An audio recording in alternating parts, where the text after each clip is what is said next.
Pocas veces hay libros en los que digo que la película superó a la narrativa literaria, y con Wicked puedo decirlo, sí, la película lo superó, o bueno, la adaptación.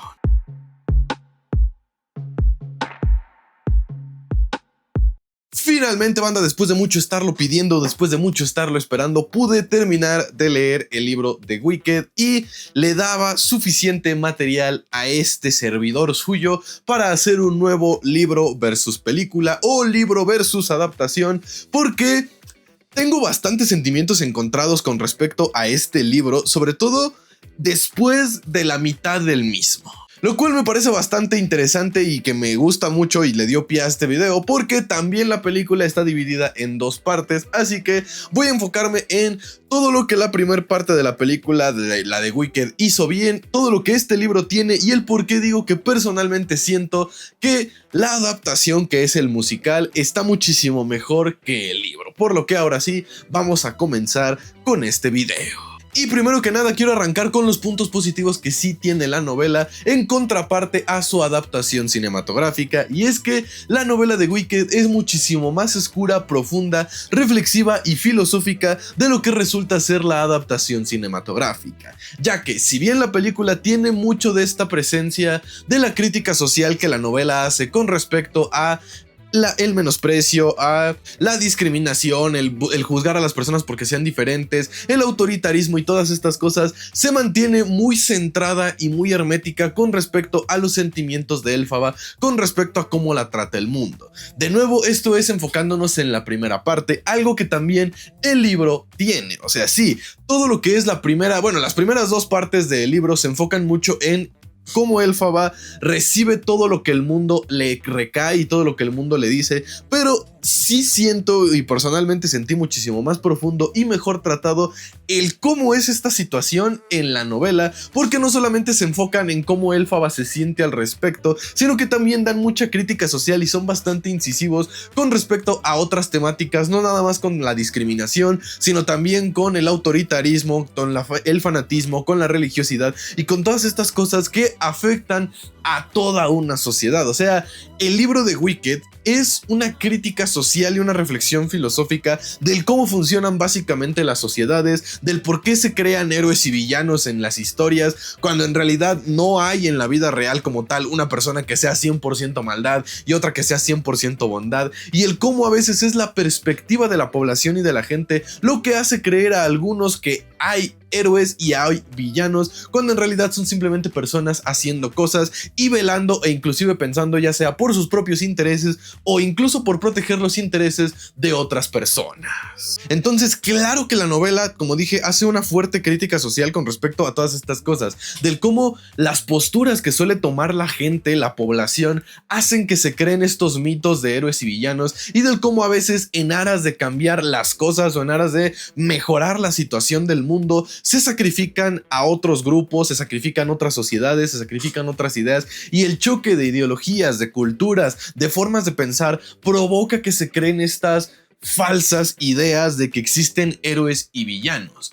Todo eso claro que está presente en toda la primera parte de la película. En toda la primera parte del libro. Y si bien en la primera parte de la película está esa parte, siento que sí el musical se concentró más en el tema de la discriminación y de cómo Elphaba se sentía rechazada por todo el mundo por el tema de su apariencia. O sea, no estoy demeritando el mensaje que quiso dar el musical, pero sí puedo decirles que lo deslactosaron bien cabrón. O sea, lo sirvieron bien light con respecto a toda la crítica y la incisividad que tiene la novela, con muchos temas y con muchas ideologías muy cabronas, tirándole a la política, tirándole a la religión, tirándole a la idiosincrasia, tirándole a las sociedades. O sea, todas las primeras dos partes de la novela que abarcan la primera parte de la película o la primera parte del musical, tiene muchísimo más peso narrativo en ese sentido de todo lo que mencioné hace un momento que lo que tiene la película. Entonces podríamos decir que en su primera parte o su primera mitad, si quieren verlo de esa manera, el libro supera cabronamente a la película. Pero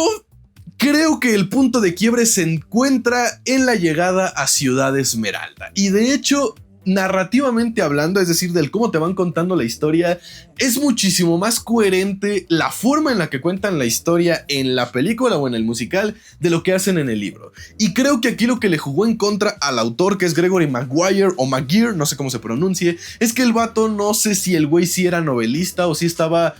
acostumbrado a escribir novelas, o si él era ensayista, era filósofo, era pensador, lo que él haya sido, se nota que se enfocó más en toda esa parte meditativa y filosófica y reflexiva y crítica que la novela hace, y no tanto en el desarrollo de los personajes, porque esta novela comete el error de tener un chingo de personajes que no sirven pa' ni madres al final de la historia. O bueno, sirven para el propósito de todo este peso social que la novela carga, lo que dije al inicio, la crítica social, la reflexión filosófica, o sea, para eso sirven los personajes de la novela, pero para la narrativa, para la historia que nos están contando, solamente son estorbos porque al final no terminan agregándole ningún valor real a la narrativa de la historia. Le agregan peso a la profundidad analítica de la novela. Y si hiciéramos todo un análisis de qué representa Vogue, de qué representa Averick, de qué representa Fiero, de qué representa Glinda y los pinche 1001 personajes que aparecen en la novela, no tendríamos para dónde acabar, y cada personaje, su ideología y su postura, tanto política como social, son un reflejo de las posturas que las personas suelen tomar. Me gusta cómo aquí tenemos a personajes que son tibios en serio, o sea, que los personajes más tibios que se les puedan ocurrir quedan pendejos al lado de estos güeyes agachones, que son personas que por total de caer bien renuncian a sus ideales, y tenemos otros personajes que son sumamente firmes en sus creencias, firmes en sus ideologías, personas que están equivocadas pero que creen estar en lo correcto. O sea, de nuevo, la profundidad filosófica y psicológica en la que podríamos analizar a los personajes nos daría para no terminar nunca.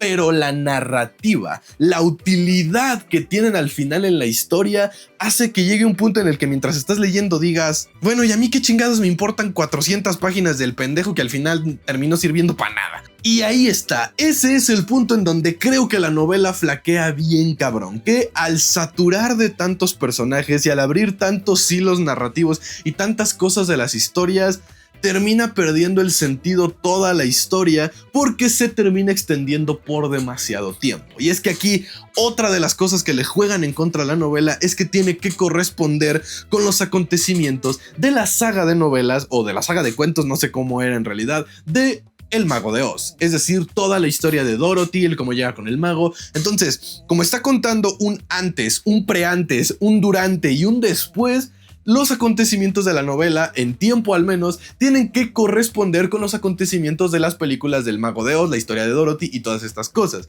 Por ende, eso provoca que sucedan saltos en el tiempo muy largos, que genera una pasividad narrativa en los personajes. ¿A qué me refiero con esto? En la novela te dan a entender que de cuando están en Shiz, la universidad, a cuando visitan al mago pasan unos meses, un año ponle, que es todo el tiempo que le toma a Elphaba y a Glinda hacerse amigas y todo este desmadre, pero se va viendo esta evolución de cómo Elphaba llega, se va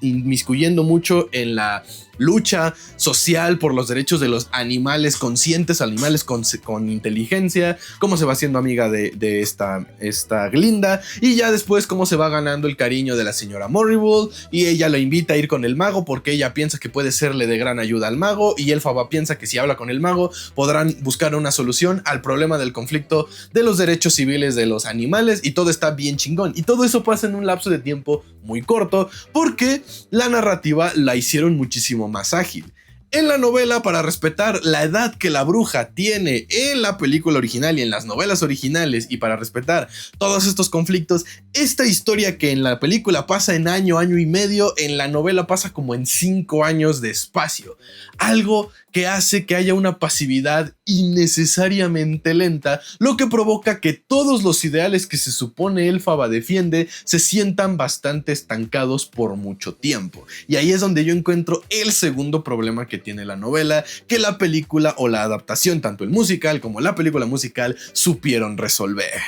Y es que una de las principales críticas sociales que Elphaba se la pasa haciendo durante toda la novela es que le caga y le hipercaga a la gente que supuestamente defiende ideales, pero que a la mera hora de ponerse los pantaloncitos y reconocer, ¿sabes qué? Lo que tú estás haciendo es una mamada, se terminan agachando para no perder sus comodidades, ya sea su casa, ya sea su hogar o su propia libertad. Porque sí, en esta novela el mago sí es pintado como un culero, que de hecho, analizando la historia del Mago de Oz, tiene mucho material de donde agarrar, y creo que hasta donde sé en la versión original, el Mago de Oz también no era como que muy querido en toda la Tierra de Oz, pero paréntesis aparte, el punto es que cuando Elphaba se da cuenta de que el mago se está convirtiendo en un tirano, se está convirtiendo en un déspota y está haciendo un montón de cambios que lo beneficien a él y a su ciudad, ella se pone en contra del mago y lo dice abiertamente en su escuela con quienes hablan con ella, mientras que a su alrededor todos sus compañeros, todos estos personajes con los que convivió en la universidad, que se la daban de revolucionarios y de vamos a cambiar el mundo y de investigar, y todas esas estupideces que dice la gente cuando está en la universidad, se terminan conformando con que, no, es que yo ya conseguí chamba acá, o yo ya me casé con tal persona, o yo no me voy a meter en esos pedos porque podría perder tal cosa. Entonces Elphaba, algo que se la pasa denunciando en la película es lo pocos huevos que la gente llega a tener a la hora de verdad ponerse los pantalones y enfrentarse a las injusticias de la vida. Y si las cosas fueran como son en la película, en donde Elphaba está dispuesta a que la consideren el monstruo de todos con tal de luchar por lo que ella cree, estaría muy chingón. El problema es que no es así. Y por eso de nuevo nos ponemos en el punto de la novela en donde yo siento que todo se va a la mierda, que es cuando llega a Ciudad Esmeralda. Para empezar, el por qué llega a Ciudad Esmeralda es completamente diferente en la novela a como es en la película, y no me voy a tardar aquí media hora en explicarlo. El punto es que llegan a Ciudad Esmeralda, Glinda la acompaña porque Glinda también cree un poco en lo que Elphaba está defendiendo, pero ahí entran un pedo de la superficialidad de ella y todo esto que mencioné del agachismo y de primero muy hocicones y muy revolucionarios y ya después ya me dieron mi chamba de 9 a 6 y mejor me callo el hocico. El punto es que al final Elphaba se da cuenta de que no puede regresar a Shees, de que no puede regresar a ese status quo, de que verdaderamente nunca perteneció ahí, y aunque se hizo amiga de Glinda, nunca fue parte de su círculo verdaderamente, y Elphaba vuelve a recaer en esta ideología de que no tiene cabida en el mundo, de que nadie la comprende, de que está sola. Básicamente entra en una postura muy única y detergente y de todos son pendejos menos yo, pero Elphaba no se da cuenta de que ella misma entra en una pasividad, porque aunque nunca deja de defender los ideales que ella defiende, sí deja de actuar para defenderlos. Sí forma parte de una comitiva que buscan derrocar al mago y luchar por los derechos de los animales, y de hecho hay todo un plan ahí súper complejo para disque matar a la señora Morrible y también tumbar al mago y destronarlo y todo el desmadre, pero en el Inter termina ocurriendo un romance como de 3 pesos con Fiero, en donde ella le sigue cuestionando a este güey que Fiero se haya conformado con lo que el estatus le decía, con lo que todo el mundo le pidió que fuera, en lugar de ser verdaderamente libre, en lugar de ella misma darse cuenta de que el estarse distrayendo con ese güey le impide cumplir su verdadero propósito. Y esta es la parte más desesperante. Durante toda la puta novela, Elphaba no termina de agarrar el pedo de ¿qué debo hacer yo? ¿Cuál es mi propósito? ¿Cuál es mi lugar? Entiendo que eso forma parte de la crítica social que hace con respecto a cómo los que son excluidos de los grupos sociales terminan sintiéndose eternamente descalificados y eternamente fuera de lugar, y eso me parece bastante brillante, pero de nuevo, narrativamente hablando, crea que el personaje se vuelva pinches insufrible. Insufrible en el sentido que parece la típica persona que le encanta señalar los errores de los demás, pero no logra ver sus propios errores.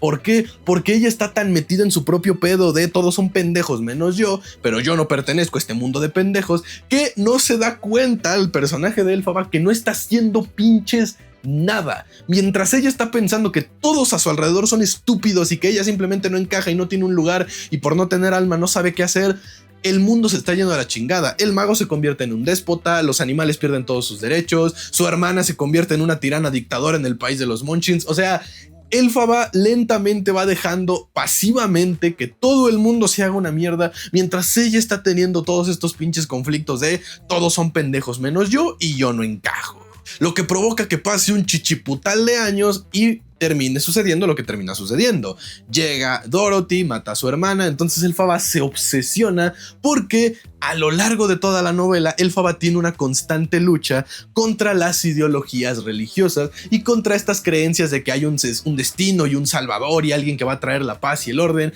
Entonces cuando Dorothy llega y todo el mundo la empieza a considerar santa y sagrada y la aman y le dan regalos y le dan cosas, a Elphaba le super caga porque nuevamente entra en esta ideología de no mames, el mundo está bien pendejo y yo aquí no encuadro, no funciono, solamente quiero agarrar mis cosas y largarme. Sí, al final de la novela, Elphaba se termina convirtiendo en el típico morro de agarro mis Barbies y me voy porque todos me caen mal. Y es ahí donde entra su obsesión por los zapatos de su hermana, por capturar a Dorothy, por escucharla, por tal vez de alguna manera hacerle intentar entender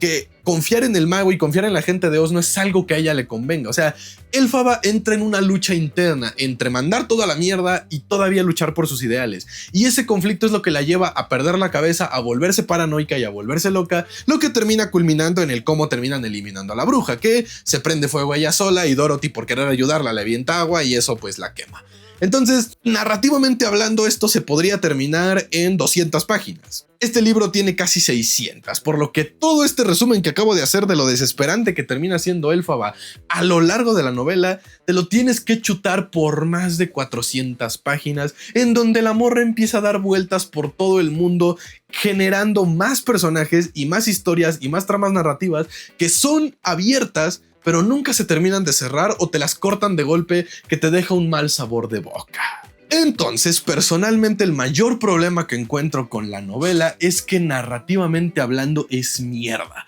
Filosófica, reflexiva, introspectiva, analítica y de construcción de crítica social es una obra de arte. Pero narrativamente hablando es mierda, porque se toma un chingo de tiempo, da un chingo de vueltas, abre un montón de tramas, tiene un chingo de personajes que al final no terminan importando para una chingada y su protagonista se vuelve insufrible. Personalmente, banda, yo prefiero una película, una precuela, que una de dos. O me haga querer al villano y entender su triste historia y pobrecito, o me haga odiarlo más. No hay otro sabor.